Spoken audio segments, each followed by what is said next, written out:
सो ये वाला आईपीओ 3 तारीख से आएगा। करंटली इसका जो जीएमपी है वो 8.5 रुपीज शो कर रहा है, जो कि 16.35% का लिस्टिंग गेन दे सकता है आपको। टोटल आईपीओ साइज की बात करूं तो 300 करोड़ का है, उसमें से 274 करोड़ का मतलब फ्रेश इशू है, जो कि बहुत बड़ी चीजें हो जाती है। सारे पैसे कंपनी के मतलब डेवलपमेंट में ही यूज होगा, शेयर होल्डर्स बेच के नहीं निकल रहे हैं। अगर देखा जाए तो रेवेन्यू एक साल में 25% से बढ़ा है, प्रॉफिट आफ्टर टैक्स 59% से बढ़ा हुआ है, 162 करोड़ का अभी इसके पास डेट है, तो डेट इतना ज्यादा नहीं है। अगर हम देखें कंपनी का मार्केट कैपिटलाइजेशन वो है 1106 करोड़ के वैल्यूएशन है, उसी के ऊपर ही पैसे मांग रहा है, और डेट टू इक्विटी भी अच्छा खासा कम है, ईपीएस भी ठीक ठाक है, पी भी ठीक ठाक है, ठीक है।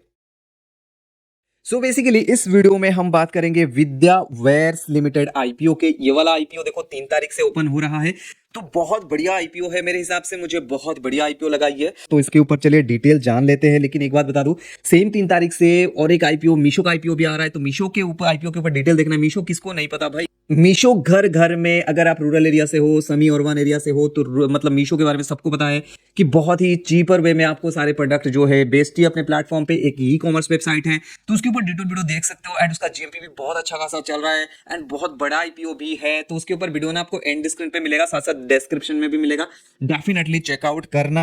एंड साथ साथ अगर आप एचएनआई कैटेगरी में अप्लाई करना चाहते हो आईपीओ, तो कैसे अप्लाई कर सकते हो एसबीआई बैंकिंग से, उसके ऊपर वीडियो बना दिया मैंने, वो भी आपको यहाँ पे एंड स्क्रीन पे मिलेगा, या फिर डिस्क्रिप्शन में भी उसका लिंक है, देखना जरूर, ठीक है। तो चलो विद्या वेयर्स आईपीओ के डिटेल दे देता हूं। सबसे पहले तो यहाँ पे मैं आपको कंपनी डिटेल दूंगा, कंपनी का काम क्या है, देन यहाँ पे मैं बताऊंगा आईपीओ डिटेल, देन यहाँ पे इसका फाइनेंशियल स्ट्रक्चर बताऊंगा, फिर आईपीओ का जीएमपी शो करूंगा, और एक मतलब वर्डिंग दूंगा कि इसमें अप्लाई करना चाहिए नहीं करना चाहिए, ठीक है।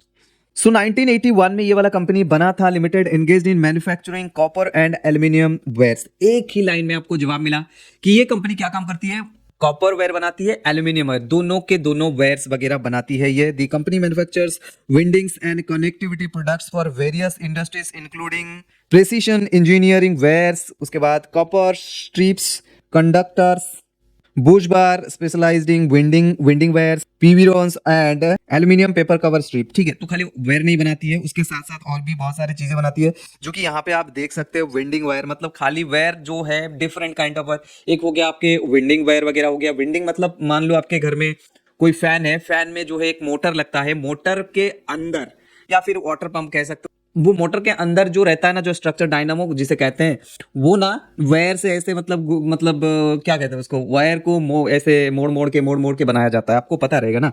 तो वो उसे बोलते हैं विंडिंग करना। तो विंडिंग वायर वगैरह बनाती है, साथ साथ कनेक्टिविटी प्रोडक्ट्स वेरियस इंडस्ट्री के लिए भी बनाती है, लाइक इंक्लूडिंग प्रेसिशंस, क्या देखो, engineering wires, engineered wires, copper strips वगैरह, उसके बाद कंडक्टर्स वगैरह, एल्यूमिनियम पेपर कवर्ड जो स्ट्रिप्स होते हैं वो भी बनाती है। तो बेसिकली आपको समझ आ गया, जितने इलेक्ट्रॉनिक सामान है उनमें से वायर वगैरह के सेक्टर में ये काम करती है। अब मैं आपको इसका आईपीओ डिटेल देता हूँ कि आईपीओ कब आएगा, कब जाएगा, क्या कह रहा है। 3 तारीख को ओपन होकर 5 तारीख को क्लोज हो जाएगा, एंड 48 से 52 रुपीज का जो है इसका प्राइस बैंड है। 288 रुपीज का जो मतलब 88 शेयर का जो एक एक लॉट रखा गया है। 300.01 करोड़ का आईपीओ साइज है, छोटा सा आईपीओ साइज है।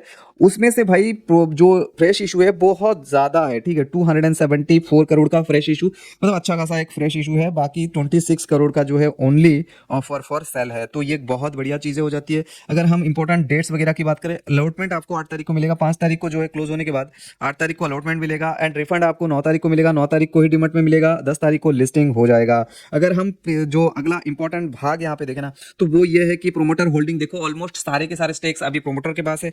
आफ्टर आईपीओ थोड़ा सा घट जाएगा, और प्रोमोटर कौन है, श्याम सुंदर राठी, शैलेश राठी और शिल्पा राठी, ये कंपनी के प्रोमोटर्स है। तो ये थे भाई आईपीओ डिटेल। अभी इसका फाइनेंशियल डिटेल भी मैं आपको दे देता हूँ, इसका फाइनेंस क्या कहती है, जो कि बहुत ही ज़्यादा इंपॉर्टेंट है। अगर आप देखो तो 23 मार्च से 24 मार्च, और 24 से 25 मार्च, और 25 से मार्च से जो है जून तक का भी यहाँ पे डेटा है, पहले क्वार्टर का डेटा आपको यहाँ पे दिखेगा, ठीक है ना। तो यहाँ अगर आप देखोगे तो भाई जो एसेट है 209 से 247, 331, 376, तो एसेट बढ़िया बड़ा है। और अगर टोटल इनकम जो रेवेन्यू की बात करूँ तो 1015 से 1188, 14 से 91, और अभी तक 413, मतलब ईयर ऑन ईयर बेसिस पे अच्छा खासा डेवलपमेंट यहाँ पे आप कह सकते हो। जो रेवेन्यू है उसमें प्रॉफिट आफ्टर टैक्स भी देखो ईयर ऑन ईयर बेसिस पे यहाँ पे 21 से 25, 25 से ऑलमोस्ट 41 बना चुका है। 41 करोड़ का जो है प्रॉफिट आफ्टर टैक्स यहाँ पे है, और अभी तक ये 12 करोड़ का प्रॉफिट आफ्टर टैक्स बना चुका है, ठीक है। एबिटा भी बड़ा है, नेट वर्थ भी ईयर ऑन ईयर बेसिस पे बढ़ा हुआ है। सरप्लस भी देखो तो भाई 150 करोड़ से 162 करोड़ हो गया है। तो बहुत बढ़िया यहाँ पे जा रहा है सब कुछ। हाँ, हो सकता है कि यहाँ पे बोरोइंग भी थोड़ा थोड़ा बढ़ रहा है, लेकिन बोरोइंग जो है इतना ज्यादा नहीं। अगर आप देखोगे तो बोरोइंग टू 162, तो वहीं पे सरप्लस भी 162 करोड़ का है, जो कि यहाँ पे आप कह सकते हो बहुत बढ़िया चीजें हैं। कुछ और की फीचर्स की बात करूं तो ये देखो, आरओई बहुत बढ़िया है, आरओसी बहुत बढ़िया है, डेट टू इक्विटी बहुत बढ़िया है, आरओएनडब्ल्यू अच्छा है, प्रॉफिट मार्जिन थोड़ा सा कम है यहाँ पे, एबिटा मार्जिन भी थोड़ा सा कम है, प्राइस टू बुक वैल्यू भी डिसेंट है, और वहीं पे देखा जाए तो मार्केट जो वैल्यूएशन है वो 1106 करोड़ का है, जो कि अच्छा ही है, मेरे हिसाब से तो अच्छा ही है। ठीक है, ईपीएस 2 रुपए 27 पैसा और पी भी 22, ओनली 22 नहीं 23 के करीब करीब है, जो कि अच्छा ही है। ठीक है, अब जाएंगे हम देखेंगे इसका जीएमपी, जो कि मैं आपको पहले भी दिखा चुका हूं। कल के डेट में जब मैं मीशो का वीडियो बना रहा था, मीशो आईपीओ के ऊपर, तो तब ना मतलब मैं क्लिक करते करते भाई बढ़ चुका था, जो जीएमपी है 2 रुपए बढ़ चुके थे। यहाँ पे भी देखो 8 दशमलव कितना शो कर रहा था, वो अभी 9 रुपए हो चुका है, जो कि 16.83 शो कर रहा था, वो अभी 17.3 रुपए हो चुका है, मतलब 3% हो चुका है। तो 17.3% का लिस्टिंग गेन एक बहुत बढ़िया लिस्टिंग गेन होता है, एंड ये बढ़ रहा है। अभी भी इसके सामने 3 दिन शेष है, तो 3 दिन आप विचार करो, विमर्श करो, उसके बाद जो है अगर आप करना चाहते हो अप्लाई तो कर सकते हो। देखो ये जो जीएमपी अभी शो कर रहा है, अगर ये वाला जीएमपी फाइनल डे तक 3 तारीख तक शो करता है तो डेफिनेटली इसमें भी मैं जाऊंगा। देखो पिछला जो हमने एचएनआई कैटेगरी में अप्लाई किया था सुदीप फार्मा का, वो हमको मिला नहीं था, लेकिन इस बार इनमें से कोई भी एक आईपीओ तो जरूर से लगाने की कोशिश करूंगा मैं।